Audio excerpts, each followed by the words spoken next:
யார் ஒருவர் முருகா முருகா முருகா முருகா என்று நிஷ்காமியமாக வழிபடுவார்களோ அவர்களுக்கு தந்திமணியாரா வரும். இன்னையிலிருந்து முருகா முருகா முருகா முருகா முருகா முருகா முருகா மணியாடுதல். அவன் ஒரு மைல் வைத்துக் கொண்டு பல மைல் வருவான். மயிலுக்கு பெட்ரோலா ஊத்தணும். அந்த வேலை வைத்துக் கொண்டிருக்கிறான். வேலை வணங்குகிற அடியார்களை காப்பாற்றுவது எனக்கு வேலை. சில தாய்மார்கள் மகளை பார்க்க போன வெறுங்கையோடு போக மாட்டான், நிறைய பட்சணங்கள் கொண்டு போவோம். அங்கே மகளுக்கு உதவியாக சில காலம் தங்கி இருப்பார்.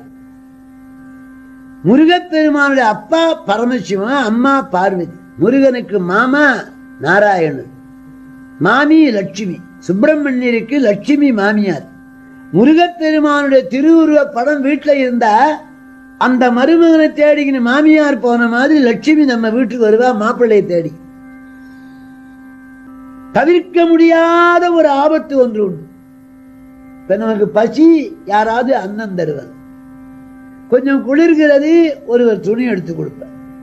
கொஞ்சம் கடை, யாராவது உதவி செய்வார். மரணம் வருகிறது, யார் என்ன செய்ய முடியும்? அந்த மரண பயத்தை யாராலையும் மாற்ற முடியாது, முருகப்பெருமான் தான் மாற்றும். அந்த யமன் வருகிற போது எம்பெருமான் வருவான். யமனே, அவன் என் பக்தன், அவன் கணக்க நான் பார்த்துக்கிறேன், நீ போடான். யம பயத்தை மாற்றுகிற தெய்வம் முருகப்பெருமான். எல்லாரையும் அடக்குகின்றவன் யமன். யமன் ஆதித்தன் மகன். ஆதித்தனுக்கு 2 பிள்ளை, யமன் சனி. 2 பேரும் நமக்கு தீங்கு செய்ய. சனி பகவான் நம்மளை என்ன ஆட்டம் ஆட்டுறான். ஆகவே முருகனுடைய கந்தன் கருணை துணை செய்தால் யமன் வரமாட்டான். யம பாசம் வராது, பாசக்கயிறு வராது. அது மட்டுமே ஒண்ணுக்கு போகாது, வெளிக்கு போகாது, தூக்கம் வராது, எப்ப பார்த்தாலும் ஊசி. முருகா முருகா முருகா என்று முருகப்பெருமான் உபாசனை செய்தால் வியாதி அடைந்து நையார். அவன் பவரோக வைத்தியநாதன். எல்லோரும் முருகப்பெருமானை உபாசனை செய்தால் இகம் பரம் வீடு என்ற மும்மை நலன்களும் பெறுவார்கள். வள்ளி தேவியை கொண்டு இம்மை நலன் தருவார். தெய்வயானை கொண்டு பரலோக நலன் தருவார். வேலை கொண்டு முத்தி நலன் தருவார்.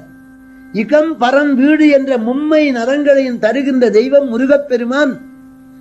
அந்த பெருமானை எல்லாரும் வழிபட வேண்டும். கந்தன் கருணை உங்களுக்கு துணை செய்யும்.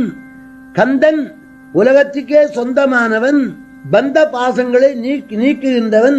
ஆகவே எந்த வேளையும் கந்த வேளை நினைத்து அவன் கருணையினாலே எல்லா நலங்களையும் பெற வேண்டும் என்று உங்களை இதன் மூலமாக தெரிவித்துக் கொண்டு, எல்லோருக்கும் முருகப்பெருமான் கருணை துணை செய்ய வேண்டும் என்று வேண்டி கந்தன் கருணையை இந்த அளவிலே பூர்த்தி பண்ணுகிறேன்.